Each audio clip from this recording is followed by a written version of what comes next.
ತುಂಬಾ ಖುಷಿ ಆಗ್ತಿದೆ. ಇನ್ಫ್ಯಾಕ್ಟ್ ನಾನು ಅನ್ಕೊಂಡಿದ್ದಕ್ಕಿಂತ ಬಹಳ ದೊಡ್ಡ ಪ್ರತಿಕ್ರಿಯೆ ನನಗೆ ಸಿಗ್ತಾ ಇದೆ.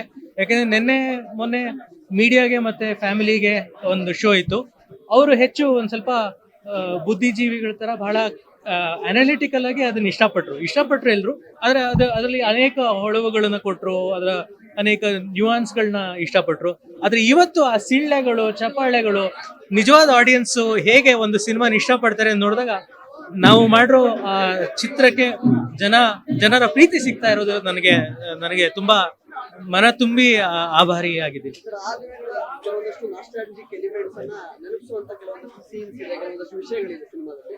ಅದಕ್ಕೂ ಜನ ಕನೆಕ್ಟ್ ಆಗ್ತಿದ್ದಾರೆ. ಅದ್ರ ಬಗ್ಗೆ ಏನಾದ್ರು ಮೊದಲನೇದಾಗಿ ನಾನು ಅಗ್ರಶ್ರೀಧರ್ ಅವ್ರಿಗೆ ಆಭಾರಿ. ಯಾಕೆಂದ್ರೆ ಅವ್ರ ಮೂಲಕನೇ ನಾನು ಡೈರೆಕ್ಟರ್ ಆಗಿದ್ದು. ಆ ದಿನಗಳು ಅವರು ನನಗೆ ಕೊಟ್ಟಿದ್ರಿಂದ ಇವತ್ತು ನಾನು 10 ಸಿನಿಮಾ ಮಾಡಕ್ ಆಗಿರೋದು.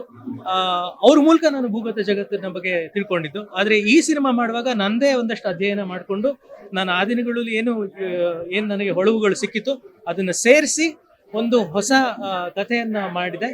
ಬಲರಾಮ ಅನ್ನೋ ಒಂದು ಕಾಲ್ಪನಿಕ ವ್ಯಕ್ತಿಯ ಸುತ್ತ ಈ ಕಥೆಯನ್ನ ಹೆಣೆದಿದ್ದೀನಿ. ಜನ ಇಷ್ಟಪಟ್ಟಿದ್ದಾರೆ, ನನಗೆ ಅದೇ ಖುಷಿ. ಆ ದಿನಗಳ ರೇಟಿಂಗ್ ಅಲ್ಲಿ ಅಗ್ನಿಶಿಧರ್ ಸರ್ ಇದ್ರು, ಗಿರೀಶ್ ಕಾರ್ನಾಡ್ ಅವರ ಒಂದು ಇನ್ವಾಲ್ವ್ಮೆಂಟ್ ಇತ್ತು. ಸೊ ಇದ್ರ ಕಂಪ್ಲೀಟ್ ಆಗಿ ನೀವೇ ಅದನ್ನು ಒತ್ಕೊಂಡಿದ್ದೀರಾ. ಸೊ ಅದು ಎಷ್ಟು ಚಾಲೆಂಜಿಂಗ್ ಅಂತ ಅನಿಸ್ತು? ಒಂದ್ ರೀತಿ ನಾನು ಕಾರ್ನಾಡ್ ಅವ್ರ ಜೊತೆ ಕೆಲಸ ಮಾಡಿದ್ರಿಂದ, ಶ್ರೀಧರ್ ಸರ್ ಜೊತೆ ಕೆಲಸ ಮಾಡಿದ್ರಿಂದ ಅವಾಗ ನಾನು ಏನ್ ಕಲ್ತೀನೋ ಅದು ಇವತ್ತು ನನಗೆ ಸಹಾಯ ಮಾಡ್ತಿದೆ ಅಂತ ಅನ್ಸುತ್ತೆ. ಯಾಕೆಂದ್ರೆ ನಾವು ಪ್ರತಿ ಹಂತದಲ್ಲೂ ಸಿನಿಮಾ ರಂಗದಲ್ಲಿ ನಾವು ಕಲಿತಾ ಹೋಗ್ತೀವಿ. ಒಂದ್ ಸಿನಿಮಾಯಿಂದ ಇನ್ನೊಂದ್ ಸಿನಿಮಾಗೆ ನಾವು ಕಲಿತಾ ಹೋಗ್ತೀವಿ.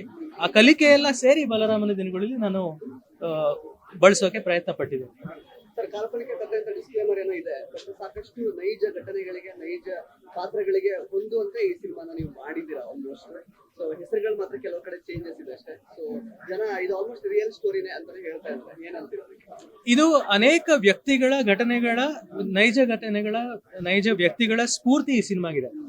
ಆದ್ರೆ ಇದೊಂದು ಬಯೋಪಿಕ್ ಅಲ್ಲ. ಬಯೋಪಿಕ್ ಅಂತ ಅಂದ್ರೆ ಏನಾಗುತ್ತೆ, ನಾನು 100% ಅಥೆಂಟಿಕ್ ಆಗಿರ್ಬೇಕಾಗುತ್ತೆ. ಈ ತರದ್ ಏನಾದ್ರು ಒಂದು ನಡೆದಿದೆ ಅಂತ ನಾನು ತೋರಿಸಿದ್ರೆ, ಯಾರು ಬಂದು ಈ ತರ ನಡೀಲಿಲ್ಲ, ಅದು ಆಕ್ಚುಲಿ ಈ ತರ ನಡೀತು, ಈ ಆರ್ಡರ್ ಆಗ್ಲಿಲ್ಲ, ಅದು ಈ ತರ ಆಯ್ತು ಅಂತ ಅಂದಾಗ ನನಗೆ ಉತ್ತರ ಕೊಡೋಕೆ ಏನು ಇರೋದಿಲ್ಲ. ಯಾಕೆಂದ್ರೆ ಹಾಗೆ ನಡೆದಿಲ್ಲ. ನನ್ನ ಸಿನಿಮಾದಲ್ಲಿ ತೋರಿಸಿರೋ ಎಕ್ಸಾಕ್ಟ್ ಹಾಗೆ ನಡೆದಿಲ್ಲ. ಅನೇಕ ವ್ಯಕ್ತಿಗಳ ಘಟನೆಗಳ ನಿಮ್ಗೆ ಹೋಲಿಕೆ ಈ ಸಿನಿಮಾದಲ್ಲಿ ಖಂಡಿತ ಕಾಣಿಸುತ್ತೆ. ಆದ್ರೆ ನಾನು ಏನ್ ತೋರಿಸಿದೆ ಅದೇ ರೀತಿಯಲ್ಲಿ ನಡೀತು ಅಂತ ಖಚಿತವಾಗಿ ನಾನು ಹೇಳೋಕ್ ಬರಲ್ಲ.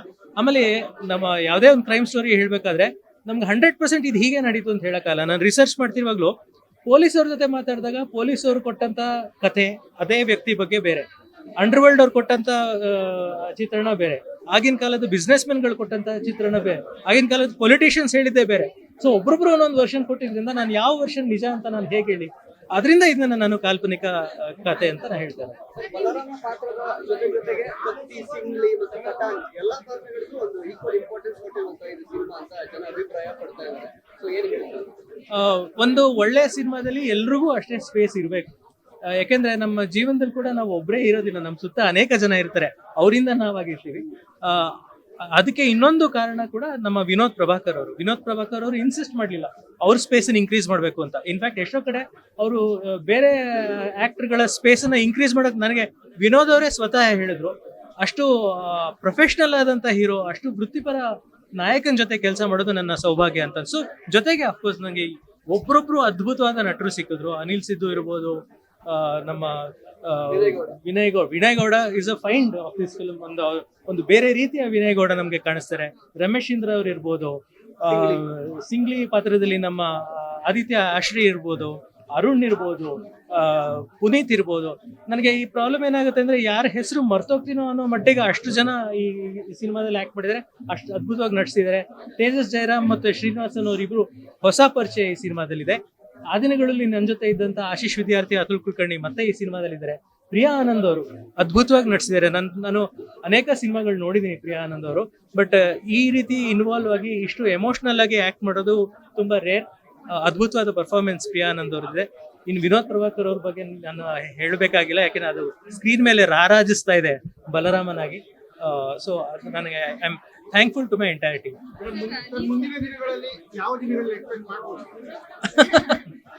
ನೋಡೋಣ ಸರ್, ನಾನೀಗ ಸದ್ಯಕ್ಕೆ 6th ಸೆಂಚುರಿ ಹೋಗ್ತಾ ಇದ್ದೀನಿ. ನೆಕ್ಸ್ಟ್ ಸಿನಿಮಾಗೆ ಎರೆಯ ಅನ್ನೋ ಒಂದು ಸಿನಿಮಾ ಮಾಡ್ತಾ ಇದ್ದೀನಿ, ಹಿಸ್ಟಾರಿಕಲ್ ಫಿಲ್ಮ್, ಇಮ್ಮಡಿ ಪುಲಿಕೇಶಿ ಬಗ್ಗೆ. ಅದ್ರ ಬಗ್ಗೆ ಮುಂದೆ ಮತ್ತೆ ಮಾತಾಡ್ತೀನಿ.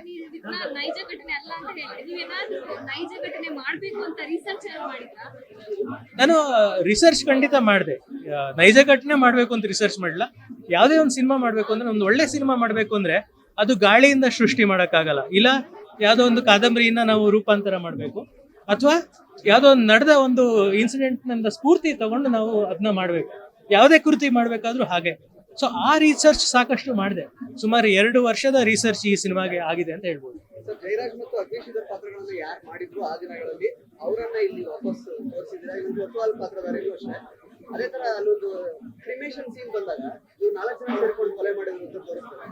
ಸೊ ಚೇತನ್ ಅಹಿಂಸಾ ಅವ್ರನ್ನ ತೋರಿಸಿದ್ರೆ ಒಂದು ಹೈ ಮೂವ್ಮೆಂಟ್ ಆಗಿರೋದು. ಆ, ಈ ಆ ದಿನಗಳು ನೀವ್ ಹೇಳೋ ಪ್ರಕಾರ ನೋಡಿದ್ರೆ ಆ ದಿನಗಳು ಇರೋ ಎಲ್ಲಾ ಪಾತ್ರಗಳನ್ನ ಮತ್ತೆ ಕರ್ಕೊಂಡ್ ಬರ್ಬೇಕಾಯ್ತು. ನನಗೆ ಈ 3 ಜನ ಮಾತ್ರ ಸಾಕಾಗಿತ್ತು. ಯಾಕೆಂದ್ರೆ ಒಂದು ಹೈ ಮೂವ್ಮೆಂಟ್ ಆಗಿರ್ತದೆ. ಹೌದು ಆಗಿರ್ತಿತ್ತು, ಆದ್ರೆ ಅದು ಸ್ವಲ್ಪ ಡಿಸ್ಟ್ರಾಕ್ಟ್ ಆಗುತ್ತೆ, ಒಂದು ಗಿಮಿಕ್ ತರ ಆಗುತ್ತೆ ಅಂತ ಅನ್ಸ್ತು. ಆದ್ರಿಂದ ನನಗೆ ಅತುಲ್ ಕುಲಕರ್ಣಿ, ಆಶೀಶ್ ವಿದ್ಯಾರ್ಥಿ ಮತ್ತು ದೀಪಕ್ ಆರ್ಯನ್, ಯಾರು ಬಚ್ಚನ್ ಪಾತ್ರ ಮಾಡಿದ್ರು ಆ ಸಿನಿಮಾ, ಅವರು ಶರತ್ ಲೋಹಿತ್ ಅಶ್ವ.